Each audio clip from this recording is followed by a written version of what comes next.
Hello students, education arena block Kharkhoda में आपका पुनः स्वागत है। Students, we are learning clauses and today we will discuss about relative clause और एडजेक्टिवल क्लॉजेज। तो चलिए स्टूडेंट्स, हम चलते हैं आज के अपने टॉपिक पर, एडजेक्टिवल क्लॉज और relative clause. Dear students, adjectival clause को रिलेटिव क्लॉज भी कहा जाता है क्योंकि जो एडजेक्टिवल क्लॉज होता है उसकी शुरुआत रिलेटिव प्रोनाउन या रिलेटिव एडवर्ब से होती है, इसलिए इसको रिलेटिव क्लॉज भी कहते हैं। तो जानते हैं कि एडजेक्टिवल क्लॉज क्या होता है। A clause that does the work of an adjective is called an adjective clause. Dear students, जब कोई ग्रुप ऑफ वर्ड्स किसी सेंटेंस में एडजेक्टिव का काम करता है तो उसे एडजेक्टिवल क्लॉज कहा जाता है। एडजेक्टिव के बारे में हम पहले ही डिस्कस कर चुके हैं। N adjective is a word which qualifies a noun और प्रोनाउन। एडजेक्टिव वो शब्द होता है जो नाउन और प्रोनाउन को क्वालिफाई करे, उसकी विशेषता बताए, वो एडजेक्टिव होता है। और जब एक ग्रुप ऑफ वर्ड्स जिसके पास अपना सब्जेक्ट और वर्ब है जो कि क्लॉज कहलाता है और वो वही कार्य करे सेंटेंस में जो एक एडजेक्टिव करता है, तो उसे एडजेक्टिवल क्लॉज या उसे रिलेटिव क्लॉज कहते हैं। डियर स्टूडेंट्स, रिलेटिव क्लॉज जो होता है वो दो प्रकार के होते हैं, डिफाइनिंग रिलेटिव क्लॉज और non defining relative clause. Defining relative clause क्या है? Defining relative clauses give essential information to define और आइडेंटिफाई द पर्सन और thing we are talking about. अर्थात जिस नाउन के बारे में, चाहे वो पर्सन है या थिंग है, जिसके बारे में हम बात कर रहे हैं, उसको डिफाइन करने में या उसको आइडेंटिफाई करने में महत्वपूर्ण भूमिका निभाता। अर्थात कहें उसको डिफाइन करता है, उसको आइडेंटिफाई करता है। आइए एग्जाम्पल के द्वारा इसे हम अच्छे से समझने की कोशिश करते हैं। The boy who is playing outside is my younger brother. Dear students, यहां पर देखिए द बॉय और इसके बाद हु इज प्लेइंग आउटसाइड, ये हुआ हमारा रिलेटिव क्लॉज। ये हुआ इसका predicative part. The boy is my younger brother और इसके जो बीच में है हु इज प्लेइंग आउटसाइड, ये हमारा रिलेटिव क्लॉज है। डियर स्टूडेंट्स, यदि हम इस रिलेटिव क्लॉज को यहां से हटा दें तो हमारा जो सेंटेंस है वो अपने को इस नाउन को डिफाइन नहीं कर पाता। तो ये जो पार्ट होता है रिलेटिव जो क्लॉज है, ये इसेंशियल पार्ट है इसका, क्योंकि बगैर इसके जो हमारा सेंटेंस है, जो हमारा the boy is my younger brother, ये अपने आप को नहीं बता पाता कि ये लड़का कौन है। द बॉय, विच बॉय, कौन सा लड़का। तो इस बॉय नाउन के बारे में जो डिफाइन करता है वो किया इसने, हु इज प्लेइंग आउटसाइड, कि बाहर कौन खेल रहा है। तो हम पूछे कि विच बॉय, कौन सा लड़का, बगैर इसके ये जो नाउन है ये डिफाइन नहीं कर पाता। तो इसलिए जो रिलेटिव क्लॉज है यहाँ पर, जो डिफाइनिंग रिलेटिव क्लॉज है, ये इसेंशियल है, बहुत जरूरी है, क्योंकि बगैर इसके बॉय नाउन के बारे में पता नहीं चलता कि ये कौन सा लड़का है। The boy who is playing outside, लड़का जो बाहर खेल रहा है, इज माई यंगर ब्रदर, वो मेरा छोटा भाई है। तो यहाँ पर ये जो हु इज प्लेइंग आउटसाइड, ये डिफाइनिंग रिलेटिव क्लॉज हुआ जिसने डिफाइन किया द बॉय को, यानी कि बॉय को जिसने डिफाइन किया। Is clear? The dog which went mad has been shoot dead. तो डियर स्टूडेंट्स, यहां पर देखिए the dog has been shoot dead, ये हुआ। और विच वेंट मैड ये हुआ हमारा रिलेटिव क्लॉज। तो यहां पर अगर हम इसको हटा दें, the dog has been shooted, कौन से कुत्ते को शूट किया गया ये पता नहीं चलता जब तक ये क्लोज, ये जो रिलेटिव डिफाइनिंग रिलेटिव क्लोज नहीं आ जाता, जब तक इस कुत्ते के बारे में आइडेंटिफाई नहीं हो पाता, ये कुत्ता डिफाइन नहीं हो जाता, जब तक ये नहीं आ जाता। तो इसलिए अगर हम कहें the dog has been shoot dead, तो यहाँ इस कुत्ते के बारे में, इस डॉग के बारे में पता नहीं चलता कि कौन सा कुत्ता। आगे देखिए, Rahul's father who lives in Mumbai is coming today. तो डियर स्टूडेंट्स यहाँ पर देखिए, ये हमारा हुआ राहुल्स फादर, ये हुआ इज कमिंग टुडे, राहुल के पिता आज आ रहे हैं। तो यहाँ पर हु लिव्स इन मुंबई, जो मुंबई में रहता है, यानी कि राहुल के पिता जो मुंबई में रहते हैं आज आ रहे हैं, ये बन गया हमारा सेंटेंस, इसकी जो हिंदी बनी। अगर हम इस हु लिव्स इन मुंबई को हटा दें, इसको यहां से ओमिट कर दें, तो हमारा सेंटेंस फिर भी सेंस क्लियर करता है कि बात जो है वो राहुल के फादर की हो रही है। Rahul's father is coming today, Rahul के पिता आज आ रहे हैं। तो ये हु लिव्स इन मुंबई, इसके बारे में एडिशनल इंफॉर्मेशन दे रहा है। यदि हम इसको ओमिट भी कर दें तो हमारा सेंटेंस जो है वो सही सेंस दे रहा है। तो यहाँ पर ये नॉन डिफाइनिंग रिलेटिव क्लॉज हुआ, जबकि ऊपर वाला हमने पढ़ा अगर हम उसको वहां से ओमिट कर दें तो हमारा सेंटेंस सेंस नहीं क्लियर करने में असमर्थ है। जबकि दूसरे सेंटेंस में हमने देखा यहाँ पर अगर हम इसको यहां से ओमिट भी कर देते हैं तो हमारा सेंटेंस जो है वो अपनी सेंस को क्लियर करता है। तो ये हमारा हुआ नॉन डिफाइनिंग, यानी जिसके बगैर, जिसके बिना भी हमारा सेंटेंस सही सेंस दे रहा है।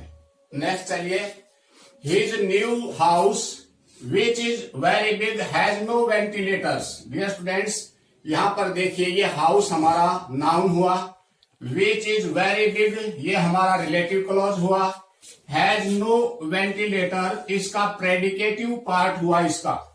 तो देखिए यहां पर यदि हम इसको विच इज वेरी बिग इसको यहां से ओमिट कर देते हैं तो हमारा सेंटेंस अपने सेंस को क्लियर करने में समर्थ है। His new house has no ventilators, यानी कि घर का भी पता चलता है कि उसका नया घर, यहाँ पर ये क्लियर सेंस करता है, अपनी सेंस को पूर्ण करता है। यदि हम इसको हटा भी दे तो डियर स्टूडेंट्स यहाँ पर विच इज वेरी बिग ये इस हाउस के बारे में एडिशनल इंफॉर्मेशन है, बिना इसके भी यो सेंटेंस अपने अर्थ को क्लियर करने में समर्थ है। तो डियर स्टूडेंट्स होप कि आप डिफाइनिंग रिलेटिव क्लॉज और नॉन डिफाइनिंग रिलेटिव क्लॉज के बारे में अच्छे से समझ गए होंगे।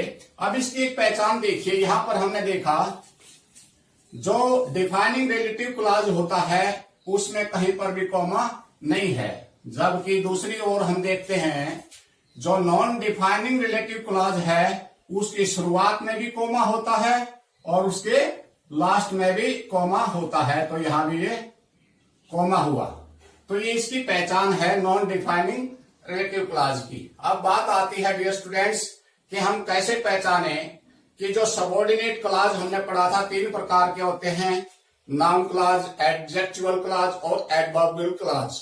तो उनमें हमने नाउन क्लॉज को तो पहले कर चुके हैं। अब हम रिलेटिव क्लॉज को कैसे पहचाने, यानी कि जो एडजेक्टिवल क्लॉज है उसको कैसे पहचाने कि जो सबऑर्डिनेट क्लॉज है उसमें ये हमारा एडजेक्टिवल क्लॉज है।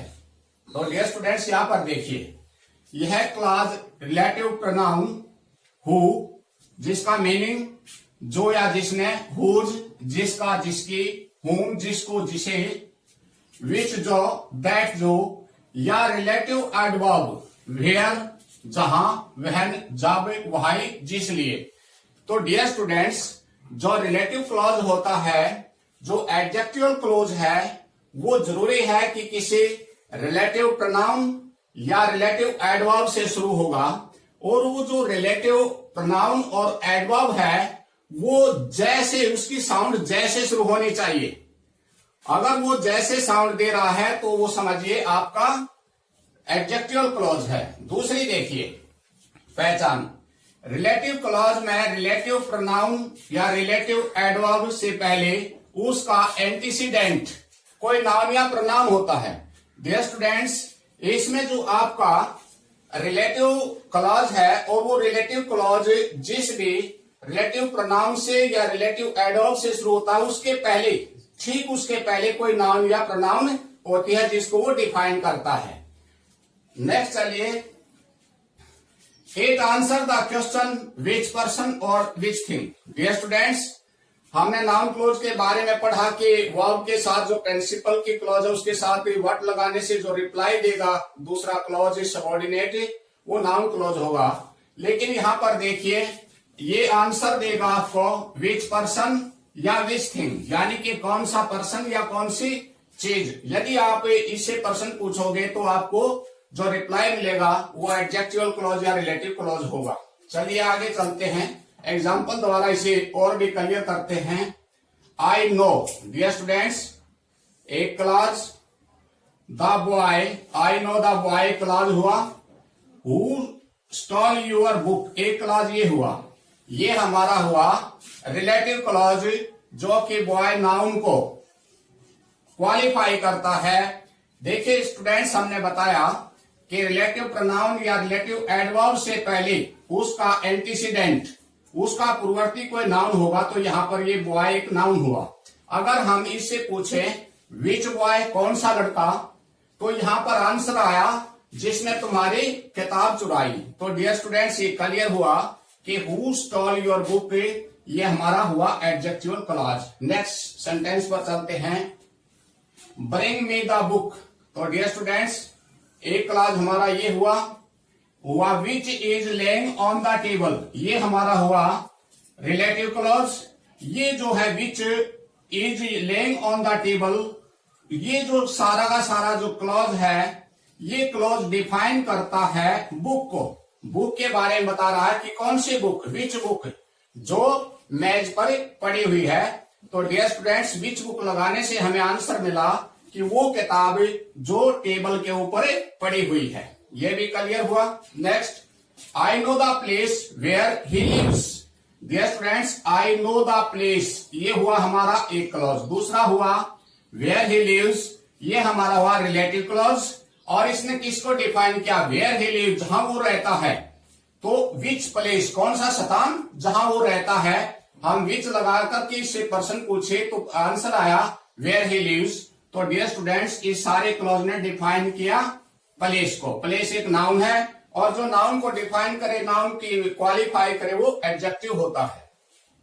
द बुक, डियर स्टूडेंट्स, ये हमारा हुआ द बुक। और ये हुआ विच हैज ए रेड कवर। और ये हुआ इसका जो बाकी का जो इसका प्रेडिकेटिव पार्ट था, is mine, the book is mine. तो डियर स्टूडेंट्स, यहां पर देखिए, हमने पढ़ा नॉन डिफाइनिंग के बारे में पढ़ा था हमने, और डिफाइनिंग के बारे में पढ़ा द बुक इज माइन, किताब मेरी है। यदि हम इसको कहें तो हमारा मीनिंग क्लियर नहीं हो पाता कि कौन सी किताब की बात हो रही है। यानी कि जो नाउन है बुक, ये डिफाइन नहीं हो रहा। इसको डिफाइन किसने किया, which has a red cover, जिसका लाल कवर है।